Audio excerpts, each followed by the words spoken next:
नमस्कार दोस्तों, स्वागत है आपके अपने YouTube चैनल सक्सेस 92 में। दोस्तों, आज के एनटीपीसी एग्जाम के सभी प्रश्नों, फर्स्ट सिटिंग हो या सेकंड सिटिंग हो, दोनों के मैथमेटिक्स के संपूर्ण यानी सभी प्रश्नों का संपूर्ण विश्लेषण लेकर के आए हैं। देखिए कि किस तरह का प्रश्न पूछा गया है। फर्स्ट सिटिंग की अपेक्षा सेकंड सिटिंग में एकदम हलवा वाला प्रश्न पूछा है। आज एकदम रसगुल्ला वाला प्रश्न पूछा है, देखते ही आपको मजा आ जाएगा। दोस्तों, मनाइए कि अगर आपका भी एग्जाम बचा हुआ, आपने एग्जाम अगर नहीं दिया है तो हो सके वो आज के जैसा ही प्रश्न पूछे। फर्स्ट सिटिंग में एक दो क्वेश्चन थोड़ा सा टफ पूछा था, लेकिन जो सेकंड सिटिंग आते आते प्रश्नों की जो सेकंड सिटिंग में प्रश्न जो पूछा गया है वो गजब का प्रश्न पूछा गया है। दोस्तों देखिए, शुरू करते हैं पहले प्रश्न से। सबसे पहले हम त्रिकोणमिति का प्रश्न लेंगे। पहला प्रश्न जो लिया गया है दोस्तों कि 2 sin थीटा बराबर 2 sin थीटा है। 2 sin थीटा बराबर 2 बराबर जो है ये sin 2 थीटा लिया गया है। ठीक है, तो कहता थीटा का मान क्या होगा ये ज्ञात कर। हम देखिए, बहुत ही जबरदस्त सवाल है। ये 2 sin थीटा बराबर ये जो होता है sin 2 थीटा, इसका एक फॉर्मूला होता है। ये फॉर्मूला क्या होता है? ये होता है आपको 2 sin theta into cos theta. ठीक है दोस्तों, इसको आप लिख सकते हैं 2 sin theta into cos theta. अब यहां देख लीजिए, 2 sin से 2 sin खत्म, बच गया 1। तो यहां देखेंगे आप कॉस थीटा बराबर यहां 1 मतलब क्या? ये कट को 1 हो गया, तो कॉस कितने डिग्री में 1 होता है? तो 0 डिग्री में, यानी थीटा बराबर आपका कितना हो गया? थीटा बराबर 0 डिग्री आंसर हो गया। ठीक है, ये बहुत ही आसान सा प्रश्न पूछा है, क्लास 10th में पूछा गया है वैसे प्रश्न है। देखिए दूसरा प्रश्न क्या पूछा है, बहुत ही मस्त और बहुत ही आसान सा प्रश्न पूछा। देखिए दूसरा नंबर, दूसरा पूछा कि sine theta plus cos theta का होल स्क्वायर अगर किया जाए तो क्या आएगा। सॉरी, इसके बाद भी है -2 sin theta into cos theta. ठीक है, अब देखिए इसको हल करने की बात आ रही है, एकदम मजेदार है। क्या कि इसको a plus B whole square पर आप तोड़ लीजिएगा। कैसे तोड़िएगा? तो इसको a square plus B square plus 2ab यानी 2 sin theta into cos theta. अब ये देखिए -2 sin थीटा इंटू क्या है? Cos theta. अब ये दिया हुआ है, ये खत्म हो गया। Sine square plus cos square, दोस्तों कौन नहीं जानता है कि sine square plus cos square क्या होता है? 1 होता है ना। चलिए अगले प्रश्न की ओर बढ़ते हैं। अगला प्रश्न हमारा क्या कहता है, देखिए जरा। अगला एक और पूछा है दोस्तों कि साइन, देखिए ये थोड़ा सा अलग प्रश्न है, देखते हैं इसको। देखिए एक प्रश्न पूछा है कि साइन 15 डिग्री का मान कितना होगा। साइन 15 डिग्री बराबर, दोस्तों इसको डायरेक्ट आप नहीं मान याद रख सकते हैं, इसके लिए एकदम फॉर्मूला यूज करना पड़ेगा। क्या यूज करना पड़ेगा? तो साइन आप जानते हैं 45 माइनस अगर हम 30 लिखेंगे तो ये 15 हो जाएगा। और साइन यहां पर फॉर्मूला आएगा a minus B. Sine a minus B बराबर क्या हो जाता है? साइन a यानी 45 degree into cos B, cos 30 degree, minus फिर हो जाएगा साइन a कॉस बी और फिर cos a sine B, cos 45 degree into क्या हो जाता है? Sine 30 degree.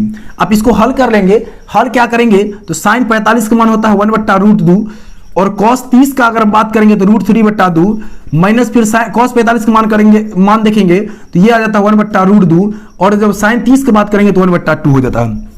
लघुत्तम ले लेंगे। ये देखिए ऐसे पहले इसको क्या करेंगे, ये 2√2 हो जाएगा और ये माइनस में ये भी आ जाएगा आपका 2√2 आ जाएगा और ऊपर गुना करेंगे ये √3 और ये 1, इसको कुल मिलाकर हल कीजिएगा तो √3 - 1/2√2 ये आंसर आ जाएगा। ठीक है, ये क्या हो जाएगा? आंसर आ जाएगा। ठीक है दोस्तों, चलिए आगे बढ़ते हैं अगले प्रश्न। अगला जो प्रश्न पूछा देखिए कि साइन पूछा है, sine 45 plus a minus cos 45 minus a।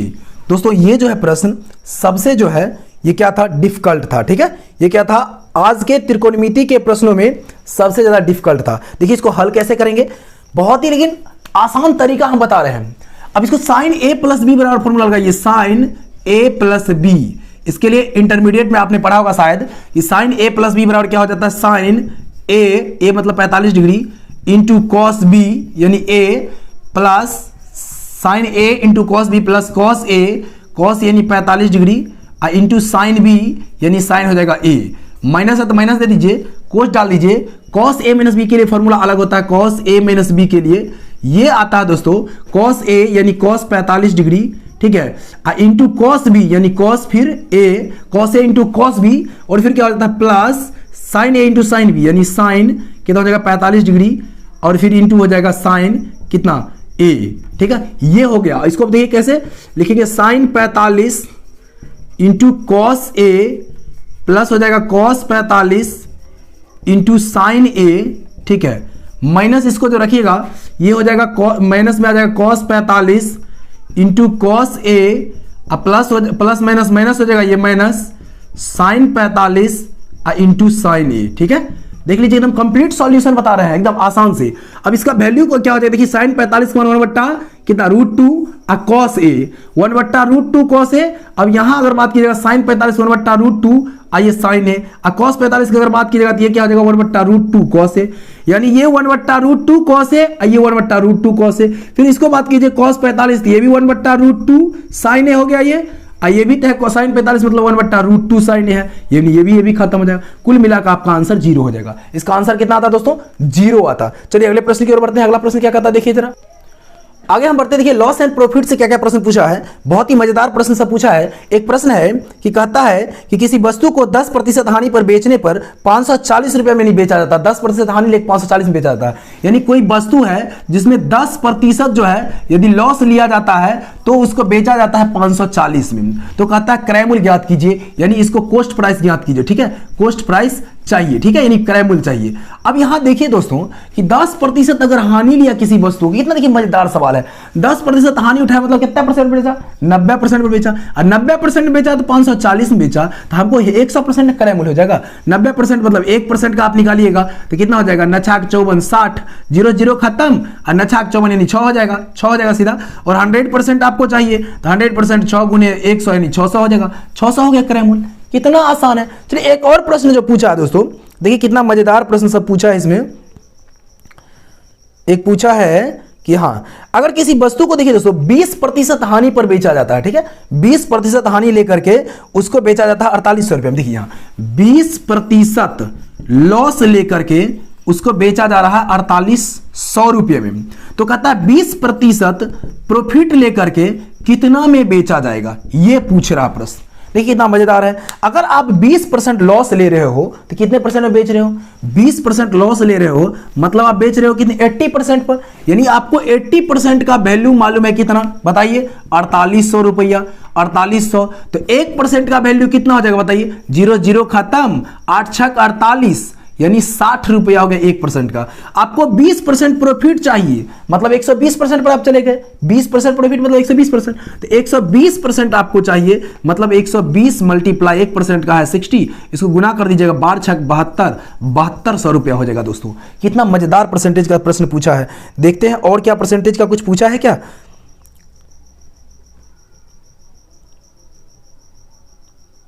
हाँ, एक और प्रश्न पूछा, देखिए हम क्योंकि दोनों शिफ्ट का ले रहे हैं इसलिए गौर से देखिएगा, दोनों शिफ्ट का ले रहे हैं। एक प्रश्न है देखिए कि यदि 1750 रुपए में किसी वस्तु को बेचा जाता है, ठीक है, और उसी को अगर 1800 रुपए में बेचा जाता है तो 4% का क्या होता है, जो उसमें अंतर आता है। ठीक है, क्या आता है, 4% का अंतर आता है। देखिए अब यहां गौर से देख लीजिए, बस छोटी जगहों में बन जाएगा। अगर 1750 रुपया में किसी वस्तु को बेचा जाता है, सेलिंग किया जाता है, और 1800 में फिर इसी को सेलिंग किया जाता है 1800 में, तो अंतर जो होता है दोस्तों वो 4% का डिफरेंस होता है। कितने परसेंट डिफरेंस होता है, तो सीधी सीधी बात है, कहता तो वस्तु का क्रय मूल्य ज्ञात कीजिए। वस्तु का क्या कहता है, क्रय मूल्य ज्ञात कीजिए, सीपी आपको ज्ञात करना है। दोस्तों सीधी सी बात है, आप कॉमन सेंस लगाइएगा कि यहां जब 4% अंतर हुआ 50 रुपया, कितना, 1750 1800, यानी 4% इज इक्वल टू आपको हो गया कितना, 50 रुपया। तो 100% आपको चाहिए, तो 1% यानी 12.5, 100% मतलब 100% आपको चाहिए। सीधी सीधी बात है, 4 से इसे भाग लगाइए, 100 से गुना कीजिएगा तो 5000/4 यानी 1250 रुपया आ जाएगा। 100% कितना हो जाएगा, 1250। ठीक है, कितना हो गया, 1250 रुपया इसका सीपी हो जाएगा। बहुत ही आसान सा प्रश्न था। चलिए आगे बढ़ते हैं। अब एसआई सीआई में क्या पूछा है, बहुत ही अच्छा प्रश्न पूछा है, देखते हैं आगे। देखिए चक्रवर्ती व्यास से क्या पूछा प्रश्न। दोस्तों वीडियो अच्छा लग रहा हो थोड़ा लाइक कीजिएगा, कमेंट कीजिएगा, दोस्तों के साथ थोड़ा शेयर कर दीजिएगा। दोस्तों थोड़ा सा शेयर तो बनता ही है, प्लीज़ थोड़ा शेयर कर दीजिए। थोड़ा सा आपके शेयर करने से आपको तो कुछ नहीं जाएगा, परंतु हमें कुछ बेनिफिट मिल जाएगा, मतलब कुछ लाइक्स मिल जाएंगे, कुछ कमेंट्स मिल जाएंगे, क्या अच्छा क्या बुरा इसका जो है कुछ अनुभव मिल जाएगा। ठीक है, तो ये चीज़ थोड़ा सा शेयर कीजिए। हम आपके लिए जो है बिल्कुल रेगुलर तत्पर हैं आपके लिए, बिल्कुल हम समझिए कि 100% जितनी भी चीज़ें आपको उपलब्ध कराने का हमारा क्षमता होगा एकदम 100% कराएंगे। ठीक है, थोड़ा सा शेयर जरूर करना दोस्तों, प्लीज़ शेयर कीजिए थोड़ा सा। देखिए अब यहाँ दोस्तों बात आती है कि एक वस्तु है सीआई और एसआई हमने लिया है कि 50,000 रुपये में बेचा जाता है। ठीक है, यानी कि जो मूलधन है 50,000 रुपया, यानी 50,000 रुपया पर कोई वस्तु जो है ये खरीद बिक्री कुछ भी हो रही है। ठीक है, उसमें 4% प्रति वर्ष के बाद, यानी रेट जो हो गया आपको 4% हो गया, और समय जो है 2 वर्ष के बाद कहता है, जो मिश्र धन क्या होगा, अमाउंट ज्ञात करना आपको। दोस्तों बहुत ही मजेदार सवाल था, आपने शायद बनाया भी होगा। देखिए इसको क्या करना था, 4% मतलब हो गया 4/100,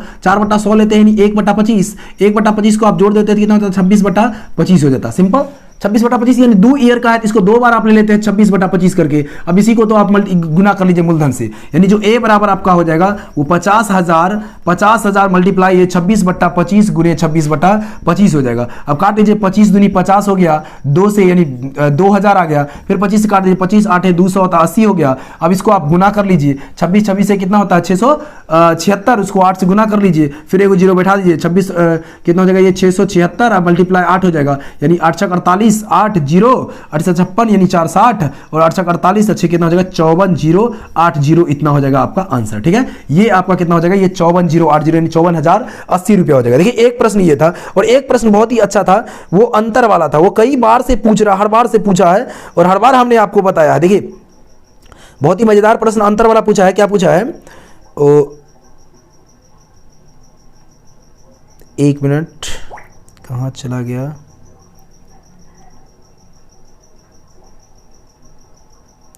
हाँ देखिए क्या प्रश्न था कि जो रेट 10% है, आर बराबर दिया गया है 10% दोस्तों 10%, और समय जो है 2 ईयर है, टी बराबर 2 ईयर्स है। ठीक है 2 ईयर्स, और आपको दिया गया जो CI और SI का डिफरेंस दिया हुआ, CI और SI का डिफरेंस ये आपको 50 दिया हुआ। दोस्तों समझ लीजिए कितनी बार ये प्रश्न हमने बताया है, आप गौर कीजिए, बहुत ही सिंपल है। अब इसको क्या करना, 10% दिया गया है 2 वर्ष के लिए और अंतर 50 रुपया दिया हुआ, कितना दिया हुआ 50 रुपया दिया हुआ। आप सिंपल जानते हैं कि जब अंतर दिया होता मूलधन ज्ञात करना होता मूलधन, तो आपको क्या लिखते हैं अंतर 50 गुने 2 बार 100, 2 बार 100, अब बट्टा क्या लिखते हैं, वही जो दर है आपका दर गुने दर, 2 जीरो खत्म, 50 गुने 100 कर लेते हैं, यानी 5000 रुपया क्या हो जाता है मूलधन हो जाता है। सो सिंपल प्रश्न है दोस्तों, एकदम सो सिंपल, समझ लीजिए। चलिए आगे बढ़ते हैं, आगे हम देखते हैं आगे क्या पूछा गया है। देखिए एक त्रिभुज से जो प्रश्न पूछा है बहुत ही अच्छा प्रश्न है, कि कहता है 2 त्रिभुज है, एक त्रिभुज है आपका ABC, ठीक है, एक त्रिभुज है आपका ABC और दूसरा त्रिभुज है PQR। ठीक है, दूसरा त्रिभुज क्या है PQR। दोस्तों दोनों त्रिभुज क्या है समरूप है। ठीक है, दोनों त्रिभुज क्या है समरूप है। एक का जो पेरीमीटर दिया गया है, ये आपको एक का इसका जो यानी परिमाप दिया गया है, इसका परिमाप दिया हुआ 36 और इसका परिमाप जो दिया गया है वो दिया गया है 24, परिमाप कितना दिया है 24। तो कहता है कि और इसकी भुजा, एक भुजा PQ दिया हुआ है कितना, तो ये दिया हुआ 10, तो ज्ञात करना। दोस्तों एक चीज होता है, इसके लिए जब परिमाप आपको दिया रहे तो आप ऐसे लिख सकते हैं, जैसे ये AC है, ठीक है, ये AC, इसकी आपको भुजा चाहिए, क्या चाहिए, इसकी भुजा चाहिए। आपको ज्ञात क्या करना है, ये AB, जैसे मान लीजिए AB ज्ञात करना है, AB बराबर आपको वाट, ये ज्ञात करना है। तो जैसे इस ऐसे प्रश्न को आप सीधी सीधी कर सकते हैं, जो इसकी भुजा है जैसे AB है और इसकी भुजा है PQ, समरूप त्रिभुज के संगत भुजा जो होते हैं समानुपाती होता है, संगत भुजा समानुपाती, समरूप त्रिभुज ऐसे संगत भुजा, ये AB का संगत है PQ, ये PQ, अब बराबर इसका जो परिमाप हो जाएगा इसका 36 बट्टा इसका हो जाएगा 24 होगा। सो सिंपल एकदम। देखिए इसको काट लीजिए, 12 दूतिया 36, अब 12 दूनी 24 हो गया। अब ये PQ का वैल्यू आपको मालूम है 10, ये 10 मालूम है, इसके बराबर क्या 10 मालूम है। आप 2 से काट लीजिए, 2 5 10, तो ये 5 है, इधर 3 5 तिया 15, AB का जो वैल्यू आ जाएगा वो कितना आ जाएगा 15 के बराबर आ जाएगा। एकदम है ना आसान, एकदम था ना आसान। देखिए एक प्रश्न और पूछा है, ये तो त्रिभुज से था दोस्तों, एक चतुर्भुज से क्या पूछा, देखिए एक सम चतुर्भुज है, ठीक है, एक सम चतुर्भुज है जिसका जो क्षेत्रफल दिया गया 96 दिया हुआ है। सम चतुर्भुज दोस्तों देख लीजिए, सम चतुर्भुज, एक सम चतुर्भुज है, चतुर्भुज जिसका जो है क्षेत्रफल दिया गया है कितना, ये 96 दिया गया है, और इसका एक विकर्ण दोस्तों दिया हुआ 16, एक विकर्ण दिया हुआ कितना, ये विकर्ण दिया हुआ 16। तो कहता है भुजा ज्ञात कीजिए, भुजा ज्ञात करना है। दोस्तों एक बात बताइए, इस तरह का अगर सम चतुर्भुज होता है आपका, ठीक है, थोड़ा सा देख लीजिएगा, बराबर होना चाहिए, ठीक है, यहाँ थोड़ा जल्दी में बता रहे हैं इसलिए। और देखिए यहाँ इसका जो क्षेत्रफल, इसका विकर्ण ये मान लीजिए अगर दिया हो कितना 16 दिया गया है, तो ये पहले आपको विकर्ण ज्ञात करना पड़ेगा। अब क्षेत्रफल मालूम है, सम चतुर्भुज के लिए क्या होता है, क्षेत्रफल दिया हुआ आपको कितना, तो ये 96, तो 1/2 गुने 1 विकर्ण, मान लीजिए ये A B और सॉरी ए बी सी और डी अगर है तो एक विकर्ण हो गया इसका ए सी गुने ए सी और गुने हो गया एगो कौन सी बी डी, बराबर कितना हो जाएगा 96। आप यहाँ ए सी की जगह कितना रखेंगे, बी डी की जगह रखेंगे 16, यानी 1/2 गुने ए सी गुने 16 बराबर कितना हो जाएगा 96। 16×96 6 दूनी 12 हो गया, कितना हो गया 12 हो जाएगा। ए सी बराबर कितना आ गया 12। अच्छा दोस्तों एक चीज देखिए, जो भी त्रिभुज होता है यानी चतुर्भुज होता है, सम चतुर्भुज होता है, उसके विकर्ण परस्पर समकोण पर विभाजित करते हैं। अब देखिए यहाँ ए सी 12 आ गया, तो जब समकोण पर ये समविभाजित करता है तो ये 16 है तो ये 2 पार्ट बढ़ जाएगा 8 8, और ये कितना हो जाएगा, ये 6 6 हो जाएगा, 6 6 हो जाएगा 12 है, तो समकोण पर समद्विभाजित मतलब बराबर भागों में बांटता भी है। अब यहाँ देख लीजिए आप दोस्तों, ये समकोण है तो इसके सामने भुजा कर्ण हो जाएगा, तो 6 के स्क्वायर 8 के स्क्वायर कितना हो जाएगा, √6 के स्क्वायर प्लस 8 के स्क्वायर, तो 6 हो जाएगा 36 प्लस 8 64, इसको जो लेगा √100 यानी 10 हो जाएगा भुजा, कितना हो जाएगा भुजा 10 आपका आंसर आ जाएगा। ठीक है दोस्तों, 10 कितना हो जाएगा आंसर होगा। चलिए अगले प्रश्न की ओर बढ़ते हैं। अगला प्रश्न क्या है, एक और प्रश्न देखिए, त्रिभुज दिया गया था। क्या त्रिभुज दिया गया था कि ये कोई त्रिभुज है, मान लीजिए ए बी सी करके, ठीक है, ये इस तरह से यहाँ डी है, तो ये ऐसा त्रिभुज है, कहता है कि आपको x - y का वैल्यू ज्ञात कीजिए। दोस्तों इसको आप तब ज्ञात कर सकते हैं जब यहां से इसको आपको वृत्त के रूप में परिणत करना होगा, ऐसे ऐसे और ऐसे अगर आप कर देते हैं तो थोड़ा आसान हो जाएगा। ठीक है, थोड़ा सा देख लीजिए, एकदम सर्कल होना चाहिए इस तरह से। ठीक है, ये देख लीजिए। इसको कैसे ज्ञात करेंगे जरा देखिए, तो ये अगर ये केंद्र है इसका, ये सेंटर है, तो ये त्रिज्या हो गया इसका, ये भी इसका यहां से त्रिज्या हो गया, और यहां से अगर इसको मिला देंगे तो ये भी क्या हो जाएगा, त्रिज्या हो जाएगा। और आप दोस्तों जानते हैं कि समान भुजा के सामने का कोण क्या होता है, समान होता है। अच्छा, इस भुजा के सामने ये 55 है ना, तो इसके सामने अगर 55 है तो इसके सामने ये 55 हो जाएगा, ये 55 हो जाएगा, होगा कि नहीं होगा, इसके सामने ये 55। अब ये 30 है तो ये जो देखिए इस भुजा के सामने वाला ये 30 है, तो इस भुजा के सामने वाला भी 30 होना चाहिए, इसके सामने तो ये आ जाएगा, ये 30 हो जाएगा। ठीक है, तो 30 ये 85 हो जाएगा। कुल मिला के x बराबर कितना आ गया, x बराबर आपको 85 आ गया। आपको x - y ज्ञात करना है। जब ये x 85 होता है तो यहां वाला क्या होता है, डबल हो जाता है, 85 दूनी 130। जब आप घटाएंगे x - y या y - x करके तो वो भी आपको 85 ही आएगा। कितना आएगा, 85 ही आंसर आएगा। ठीक है दोस्तों, तो इस तरह से देख लीजिए, यही आपका कितना क्या होगा, आंसर होगा। चलिए आगे बढ़ते हैं अगले प्रश्न की ओर। अगला जो प्रश्न है बहुत ही आसान सा एक प्रश्न है, देख लीजिए क्या है प्रश्न है। देखिए 0.4 ये दिया गया था, देखिए कितना हलवा की तरह 0.4 प्लस ये 404/1000। अब दोस्तों ये बताइए कि ये 0.4 है, इसको जब भाग दीजिएगा तो ये कितना हो जाएगा, 0.404 हो जाएगा, होगा कि नहीं होगा। अब इसको आपको जोड़ना है तो क्या दिक्कत है, दशमलव के बाद वाले 4 और 4 जुड़ जाएंगे यानी 804.804 आंसर आ गया, बात खत्म है, नो टेंशन। चलिए एक देखिए, अब ये बहुत ही आसान था सवाल। एक सवाल और पूछा है, क्या है, बहुत ही आसान सा है कि कहता है देखिए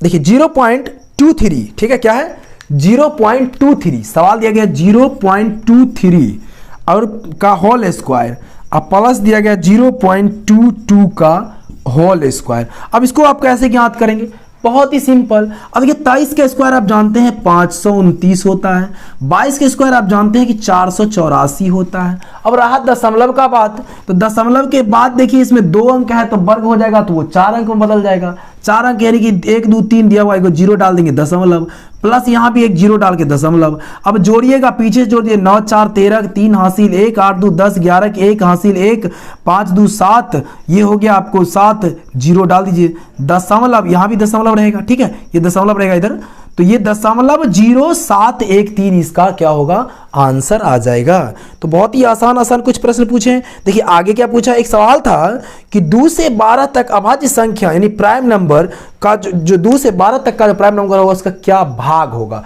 देखते देखिए कैसे सवाल है कि 2 से 12 तक, ठीक है, तक के अभाज्य संख्या का कौन सा भाग है, यानी कि अभाज्य संख्या जो है, ठीक है, इसके ये किस भाग में, यानी किस भाग में, कौन से भाग है।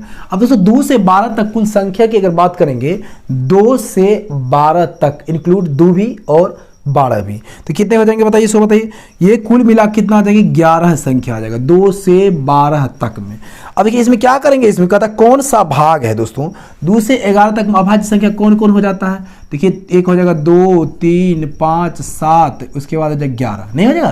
तो कितनी आ जाएगा ये टोटल हो जाएगा 5। तो ये 5/11 आपका आंसर आ जाएगा। ठीक है, क्या आ जाएगा 5/11। अब देखिए अगला सवाल दोस्तों एक था कि ये आप 10th क्लास का क्वेश्चन दे दिया। देखिए 1/2m इंटू, ठीक है, 5n, ये क्या होगा दोस्तों। ये जो होता है ना शांत अशांत, आप क्लास 10 में पढ़े हुइएगा क्या, शांत और अशांत। शांत का मतलब होता है शांत, ये इसका आंसर शांत आएगा। और शांत का मतलब क्या होता है, जब हर जो होगा, हर जैसे P/Q के रूप में लिखते हैं, तो यानी Q इज इक्वल टू, अगर 2 और 5 के रूप में हो, यानी Q का गुणनखंड यानी कि नीचे वाला जो होगा हर का गुणनखंड अगर 2 और 5 के रूप में होता है तो उसको हम मानते हैं शांत। ठीक है, अन्यथा हम क्या मान लेते हैं, अशांत। देखिए अगला प्रश्न क्या है, अगला प्रश्न एक पूछा है 64,000 के कितने परफेक्ट स्क्वायर होंगे। ठीक है, यानी कुल जो है वर्ग गुणनखंडन पूछा है 64,000 का। देखिए प्रश्न है दोस्तों कि 64,000 का, ठीक है, क्या है 64,000 का जो कहता है कितने परफेक्ट स्क्वायर फैक्टर होंगे, यानी कितने पूर्ण, ठीक है, वर्ग गुणनखंड होगा, पूर्ण वर्ग गुणनखंड। दोस्तों आप पहले इसको गुणनखंडन जब कीजिएगा ना 64,000 को, तो क्या आ जाएगा पता है, पहले 64,000 की जगह जैसे 1000 मान लीजिए, सबसे पहले 100 तक जाइए फिर 1000 तक जाइएगा। 1000 का मतलब होता है 2 की पावर 3 और 5 के पावर 3, यानी 125 8 है 1000। अब देखिए 2 की पावर 3 तो 1000 हुआ, हमको 64,000 पुराना है, तो 2 की पावर और कितना ले लेंगे, सो बताइए 2 की पावर और कितना ले लेंगे 64 के लिए, 2 दूनी 4 दूनी 8 दूनी 16 दूनी 32 दूनी 64, यानी 2 की पावर 6 ले लेंगे। 2 की पावर 6 और 3 को अगर हम इंक्लूड करेंगे तो ये 2 की पावर कितना हो गया, 9 हो गया। कितना हो गया, 2 की पावर 9 हो गया, ये हम इंक्लूड करेंगे तो। ठीक है, अब देखिए ये इसका अगर हम गुणनखंडन लेते हैं दोस्तों, कैसे लेंगे सो जरा देख लीजिए। ऐसे ये हम 9 पार्ट में बांट लेंगे, इसको क्या करेंगे ऐसे। ठीक है, देखिए 2 की पावर पहले 0, 2 की पावर 1, 2 की पावर 2, 2 की पावर ऐसे ले लीजिए 3, 2 की पावर 4, 2 की पावर 5। तो देखिए इसका जो हो जाएगा ये कितना हो जाएगा, 2 की पावर 0 से लेकर के 9 तक लेंगे। और 5 की पावर 3 को हम कितने पार्ट में ले सकते हैं, तो ये 5 की पावर 0, 5 की पावर 1, 5 की पावर 2 और 5 की पावर 3 तक लेंगे। तो कहता है कितने पूर्ण वर्ग होंगे, तो इसमें पूर्ण वर्ग 5 पावर 0 मतलब 1 होता है, 1 पूर्ण वर्ग, और 5 पावर 2 मतलब 25 होता है, ये 2 हो गया। और इसमें अगर पूर्ण वर्ग की बात करेंगे तो ये हो जाएगा 1, ये 2, 1 3, 1 4, 1 5, ये 5 हो जाएगा कुल मिलाकर के। तो 5 इसमें आ गए, यानी 5 गुने 2 कुल मिलाकर के 10 पूर्ण वर्ग आंसर आएंगे। पूर्ण वर्ग गुणनखंड कितने होंगे, 10 हो जाएंगे आंसर। ठीक है दोस्तों, चलिए आगे बढ़ते हैं अगले प्रश्न की ओर। अगला प्रश्न हमारा क्या है देखते हैं।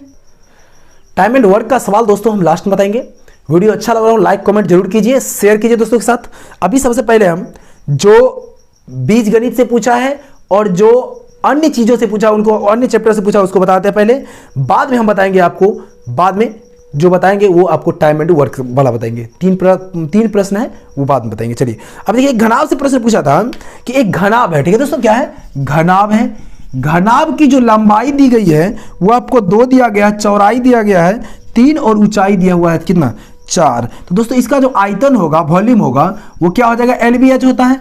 LBH मतलब हो गया 2 गुने 3 गुने 4, 2 3 6 चक 24 हो गया। चलिए इतना रखिए, बात खत्म है आयतन। अब कहता है एक अन्य घनाभ है जिसकी लंबाई दी गई है, दूसरा घनाभ है, ये घनाभ हो गया 2 आपका, ये घनाभ और ये 1 है। जो इसमें लंबाई दिया गया 1/2 है, इसका जो चौड़ाई दिया 1/3 है और इसकी जो ऊंचाई दी गई 1/4 है। तो कहता है ये इसका जो वॉल्यूम होगा, इसका वॉल्यूम क्या हो जाएगा 1/2, 1/3, 1/4, LBH ही होता है। गुना कर लीजिए 1/4 थी 12 दूनी 24 हो गया, ये भी ठीक है 24 आ गया। तो कहता है इस घनाभ से, यानी इस घनाभ से यह घनाभ कितना बनाया जा सकता है, इस घनाभ से यह घनाभ कितना बनाया जा सकता है। तो घनाभ की संख्या ज्ञात करनी है, तो इसके वॉल्यूम में इसके वॉल्यूम से भाग दे देंगे, अर्थात 24 में बट्टा हम कुछ नहीं तो 1, और इसमें भाग दे देंगे 1/24 से, पलटी मार जाएगा, यानी 24/1 गुने हो जाएगा 24/1, तो ये हो जाएगा आपको 576। कितने घनाभ बनाए जा सकते हैं 576। दोस्तों एक सवाल पूछा है, देखिए LCM HCF से पूछा है। क्या पूछा जरा गौर करेंगे।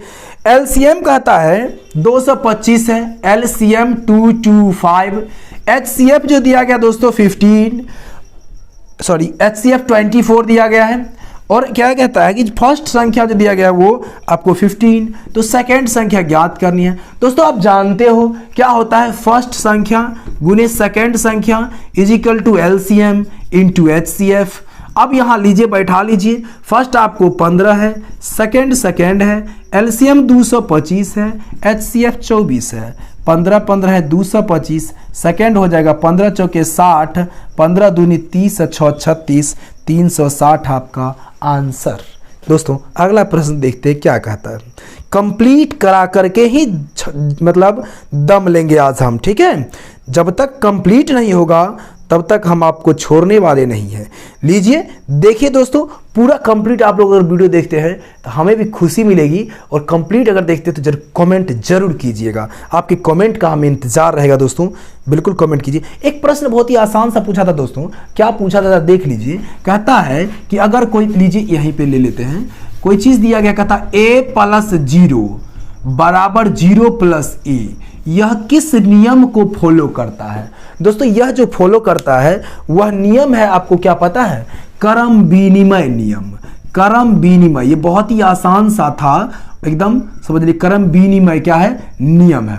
अब देखिए क्रम विनिमय नियम होता है, एक साहचर्य नियम होता है, एक वितरण नियम होता है, एक गुणक नियम होता है, ये सारे नियम होते हैं। तो क्रम विनिमय का मतलब हो गया कि जैसे 2+3 को, इसी को उलट लीजिए 3+2, तो ये क्रम विनिमय हो गया। अब अगर साहचर्य पूछ दे तो साहचर्य में 3 को होता है, जैसे 2+3+4 ले लीजिए, इधर भी होगा 2+3+4, सेम टू सेम रहेगा, उल्टेगा नहीं साहचर्य में इसमें। लेकिन अगर पहले दोनों घेरल रहेगा तो आई में बाद वाला दोनों घेर दीजिए, बात खत्म, यही रहेगा, ठीक है। तो ऐसा अगर पूछे तो आप आसानी से जवाब दे सकते हैं। चलिए आगे क्या पूछा है देखते हैं जरा अगले प्रश्न को। देखिए एक प्रश्न क्या पूछा था, पूछा है 2nq - nq बराबर क्या होगा। देखिए 2nq - nq बराबर व्हाट। दोस्तों ये फॉर्मूला हो गया AQ - BQ। अब AQ - BQ यदि आप जानते हैं कि A - B into A² plus AB plus B² होता है, तो ये भी जान जाइएगा 2n - n यानी A - B इंटू A² यानी 2n के स्क्वायर प्लस AB यानी 2n into n plus B² यानी n का square. This is your answer. Very simple question. Next देखिए आपका आज क्या पूछा है, मजेदार क्वेश्चन सब आज पूछा है दोस्तों। एक देखिए इसी तरह का कहता है, यदि क्वेश्चन अगला है x बराबर 2 हो, y बराबर 3 हो, तो ज्ञात करना है दोस्तों 5xy - y² का वैल्यू। अब यहाँ पुट कर दीजिए ना, 5 × 2 × 3 - 3 का स्क्वायर, 5 दूनी 10, ये 30 - 9 यानी कितना हो जाएगा, 21 हो जाएगा। 21 आपका आंसर। दोस्तों एक और प्रश्न देखिए लिया है क्या, देखिए लिया 27 kg है, 27 kg, इसका रेशियो कहता निकालने के लिए 108 ग्राम से। दोस्तों जब अनुपात आप निकालते हैं, रेशियो निकालते हैं, तो सेम यूनिट में होता है तभी निकालते हैं। ये 27 kg है, मतलब 27,000 ग्राम। 1 kg में 1000 ग्राम, और ये 108 ग्राम है, तो ये 108 ही रहेगा। अब काटिए नहीं इसको, शायद 27 चौके 108 होता है, 27 एकम हो गया तो ये हो जाएगा 1000, और 4 से काट दीजिएगा तो ये 250 हो जाएगा, और उधर कुछ नहीं बचा तो 1:250:1 निकल जाएगा। तो ये था दोस्तों मजेदार प्रश्न। अब आगे बढ़ते हैं अगले प्रश्न की ओर। एक प्रश्न पूछा था दोस्तों कि एक जो है ABC में देखिए दिया हुआ भुजा A बराबर 7 है, B बराबर जो है सो 24 है, और C बराबर अगर दिया हुआ है 25 दिया हुआ है, ठीक है। तो कहता है इसमें क्या होगा। दोस्तों सीधी सीधी बात है, आप समझ पा रहे हैं, गौर से देखिएगा जब तो पता चल जाएगा कि 24 के स्क्वायर और 7 के स्क्वायर का योग जो होता है वो 25 के स्क्वायर के बराबर होता है, ठीक है। तो ये आपका एक तरह से क्या हो जाएगा, यानी आप लिखेंगे A² plus B² is equal to C², ठीक है। ये राइट एंगल ट्रायंगल के लिए समकोण त्रिभुज में यह जो है फैक्ट होता है। पाइथागोरस प्रमेय भी इसको हम कहते हैं, उसमें यह बैठता है। तो ये इस तरह से ये राइट एंगल ट्रायंगल के लिए हो जाएगा, और इसको हम क्या कह सकते हैं, क्या कहेंगे, समकोण त्रिभुज के ये कोण कहेंगे। समकोण त्रिभुज का ये क्या हो जाएगा, कोण हो जाएगा। चलिए अगला प्रश्न क्या पूछा है जरा देख लेते हैं दोस्तों। एक प्रश्न पूछा है दोस्तों, चलिए उसको भी जरा हम डिटेल्स में देख लेते हैं। एक देखिए बहुत ही आसान सा प्रश्न पूछा था ये कि कोई मतलब जो है सो ये दिया गया है, जिस तरह से आप ग्राफ खींचते हो इसे जीरो बीच में रहता है, इधर 1 इधर 2 इधर 3 इधर 4 प्लस में लेते हैं, एक्स डैश होता है, नहीं इधर एक्स होता है, एक्स डैश होता है इधर, तो ये प्लस में लिया जाता है और इधर माइनस में लिया जाता है, नहीं -1 -2 -3 इस तरह से -4 बराबर जो है सो क्या होता है डिस्टेंस लिया जाता है। अब दोस्तों यहाँ पूछा है कि 6/5 को आप कहाँ रखोगे। दोस्तों 6/5 6 में 5 से आप भाग दीजिएगा तो 5 एकम 5 होता है 0.10 5 2 10 1.2। अब यहाँ 1.2 कहाँ रखेंगे दोस्तों, 1 और 2 के बीच ही ना, 1 से ज्यादा है और 2 से कम है तो इसके बीच रखेंगे। इसको इंगित कर दिया था A B C D इस तरह से कुछ भी, तो 1 और 2 के बीच में जो भी आपका होगा वो आपका आंसर हो जाएगा। B है तो B, C रहेगा C, D रहेगा D, कोई दिक्कत नहीं है उसके लिए। ठीक है दोस्तों आगे बढ़ते, एक और प्रश्न है, देखिए बहुत ही अच्छा प्रश्न था। हाँ एक जो दिया गया है दोस्तों कि एक जो होता है कि एक मध्यमान जिसको कहते हैं, ठीक है एक चीज के दिया हुआ है मध्यमान आपको दिया गया है। देखिए मध्यमान आपका दिया हुआ 12 और परास दिया हुआ है इसका कितना, परास जिसको रेंज कहते हैं 6। तो इसके लिए देखिए कहता है आपको जो उच्च सीमा और निम्न सीमा होता है, तो उच्च सीमा आपको जो है ज्ञात करना है, सॉरी निम्न सीमा ज्ञात करना है। क्या ज्ञात करना है, निम्न सीमा ज्ञात करना है। तो कैसे ज्ञात करेंगे इसको, आपको देखिए सिंपल सी बात होता है कि उच्च सीमा प्लस निम्न सीमा क्या होता है, निम्न सीमा जो बट्टा 2 होता है ये मध्यमान हो जाता है, ये आपका 12 हो गया। तो उच्च सीमा आपको मालूम नहीं है, मान लेते हैं इसको A मान लीजिए, इसको B मान लीजिए, तो A प्लस B बराबर कितना हो जाएगा, ये 24 12 दूना 24 हो जाएगा। ठीक है A क्या है उच्च सीमा, B क्या है निम्न सीमा। अब यहाँ देखिए परास जो होता है ये उच्च सीमा यानी A और उसका अंतर होता है यानी निम्न सीमा का, तो ये हो जाएगा 6। अब यहाँ निकाल लीजिए B कट जाएगा, A बराबर 2A बराबर हो जाएगा 24 6 30 तो A बराबर कितना आ जाएगा 15। जब A बराबर 15 आ जाएगा तो 15 और 9 24, B बराबर कितना आ जाएगा 9 आ जाएगा। यानी निम्न सीमा अगर कहेगा तो ये B हो गया आपका, ये 9 आंसर हो गया। ठीक है तो ये भी प्रश्न एक पूछा था। चलिए दोस्तों अब हम बात करते हैं एक लास्ट जो है आपका आज का, और ये जो है किस चीज का, तो टाइम एंड वर्क के 3 प्रश्न है उसको हल करते हैं। चलिए देखिए जो प्रश्न पूछा है बहुत ही मजेदार प्रश्न है। जो पहला प्रश्न, 3 प्रश्न है दोस्तों, तीनों प्रश्न बताएंगे कि कोई बताइए राम है, कोई राम है मान लीजिए, राम किसी कार्य को, ठीक है राम जो है ये किसी कार्य को कितने दिनों में करता है, ये 3 दिनों में करता है। ठीक है और अपने पुत्र के साथ मिलकर के, राम जो है अपने पुत्र यानी सन के साथ मिलकर के ये इसी काम को कितने दिनों में करता है, तो ये इसी काम को कर देता है आपको, ठीक है कितने दिनों में करता है, तो 3 दिनों में कर लेता है। पुत्र के सॉरी राम अकेले जो है इस काम को 5 दिनों में करता है और पुत्र के साथ मिलकर के 3 दिनों में कर देता है। ठीक है अब यह कहता है दोस्तों कि अगर देखिए इन दोनों अगर इसका एलसीएम लेंगे तो 15 वर्क काम होगा, टोटल काम कितना हो गया 15 हो गया। अब यहाँ देखिए ये 5 दिन में करता है मान लीजिए, तो एक दिन में 3 काम करता होगा और दोनों मिलकर 3 दिन में करता है, दोनों मिलकर कितना करता है, एक दिन में 5 काम करता होगा, तब 3 5 15 इससे नहीं ये 5। अब यहाँ देखिए कि राम का मालूम है 3, तो इसका पुत्र कितना 2 काम करता होगा एक दिन में। अगर 15 कुर्सियां बनानी है मान लीजिए तो और राम 3 कुर्सी बनाता है और टोटल जो है 5 कुर्सियां बन रहा है एक दिन में, तो उसका बेटा कितना एक दिन में 2 कुर्सी बना रहा होगा। एक दिन में अगर ये सन जो हो गया उसका बेटा वो 2 कुर्सी बना रहा है, टोटल 15 बनाना है, तो 15/2 यानी कितना हो जाएगा 7.5 दिनों में ये क्या करेगा, कुर्सियां टोटल तैयार कर देगा। ठीक है 7.5 दिन में। देखिए अगला जो प्रश्न क्या है, अगला प्रश्न है एक है कि देखिए A और B कोई 2 आदमी है, वह जो है सो 3 A और B कोई आदमी है, वह 3 दिन काम को करता है। ठीक है मान लीजिए A है प्लस B है, ये जो है 3 दिन काम किया है। ठीक है अब क्या हुआ कि B का एक्सीडेंट हो गया। अब B का क्या हो गया, B जो है घायल हो गया है, यानी घायल हो गया, एक्सीडेंट हो गया। ठीक है तो क्या होता है कि जो काम पहले 2 दिन कर देता है दोनों मिलकर, ठीक है यानी A प्लस B जो है ये 2 दिन काम कर लेता है, 3 दिन में किसी कार्य को समाप्त कर सकता है। ठीक है दोनों मिलकर 3 दिन में समाप्त कर सकता है। अब ये दोनों मिलकर के क्या किया, जो 2 दिन काम किया, लेकिन रास्ते में जाने वक्त में B यहां पर क्या हो गया, एक्सीडेंट हो गया, इधर से मानिए एक्सीडेंट हो गया, तो अब जो बचा है काम उसको 2 दिन में A कर देता है। तो कुल मिलाकर कहता है कि B अकेला अगर उस काम को कितने दिनों में करेगा, यानी B अगर करेगा अकेला तो वो कितने दिनों में कार्य करेगा। दोस्तों बहुत ही आसान सवाल है, डरने की कोई बात नहीं। यहाँ देखिए कि यहाँ आप कॉमन सेंस लगाएंगे कि जब 3 दिन का काम है दोनों का, तो बचा यहाँ कितना, 1 दिन काम बच गया, दोनों का 1 दिन का बचा। अगर दोनों का 1 दिन का बचा, 2 दिन कर लिया तो दोनों का 1 दिन का बचा, और दोनों का जब 1 दिन का काम बचा उसको ये कर देता है, ये 2 दिन में करता है A, तो ए 2 दिन में अगर काम किया तो मतलब ए को 1 दिन काम किया अपॉन, और 1 दिन काम किया क्या कर, तो 1 दिन काम किया बी का, मतलब जो ए और बी का जो रेशियो हो जाएगा दोस्तों वो 1:1 का रेशियो हो गया। काम 1:1 कर रहा, तो मतलब जितना ही काम कर रहा उतना ही काम कर रहा, तो काम बराबर हो गया, मतलब ये प्लस ये, तो दोनों काम बराबर हो गया, तो 1 + 1 2 काम, और 3 दिन में खत्म करता है तो 6 काम 6 दिन में खत्म हो जाएगा टोटल, अकेला अगर करेगा बी तो कितने दिन में, 6 दिन में। बहुत सिंपल था। देखिए अब यहाँ देखिए एक और सवाल है और लास्ट सवाल है आज का। कहता है कि 35 आदमी जो है किसी कार्य को 24 दिन में कर सकता है, यानी 35 मैन किसी कार्य को 24 दिन में खत्म कर सकता है। लेकिन क्या होता है कि 6 दिनों तक काम किया और उसको जो है 16 दिन में, टोटल काम को 16 दिन में खत्म करना है। दोनों मिल करके क्या किया, 6 दिनों तक काम किया है, मान लीजिए 6 दिनों तक काम किया है। अब बचा कितना है, तो 16 दिन में कुल काम समाप्त करना था, इसको कुल काम को क्या करना है, समाप्त करना है।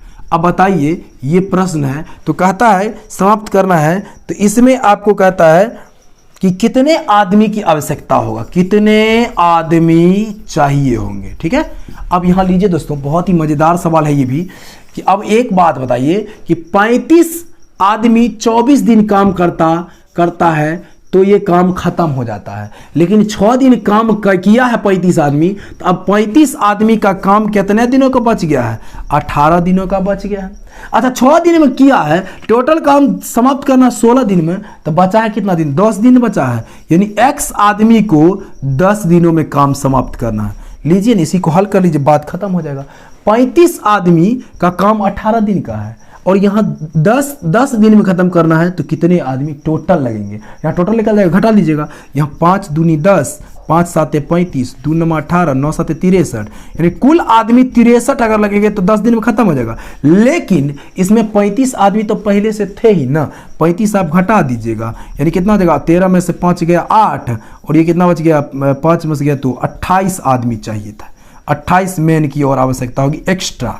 ठीक है, 28 मैन या MEN मैन। ठीक है दोस्तों, चलिए दोस्तों वीडियो आपने देखा, इसके लिए आपको बहुत बहुत धन्यवाद दोस्तों, बहुत बहुत धन्यवाद दोस्तों। काफ़ी मेहनत करते हैं, थोड़ा सा शेयर अगर आप लोग कर दीजिएगा, थोड़ा सा आपसे सहयोग की अपेक्षाएं हैं, थोड़ा सा आप सहयोग कर देंगे तो काफ़ी वीडियो जो है सो वीडियो को लाइक मिल जाएगा, वीडियो हिट हो जाएगा। इसके लिए आप लोग थोड़ा सा मेहनत कीजिए, थोड़ा सा शेयर कर दीजिए दोस्तों। वीडियो देखने के लिए बहुत बहुत धन्यवाद, धन्यवाद अगेन, धन्यवाद।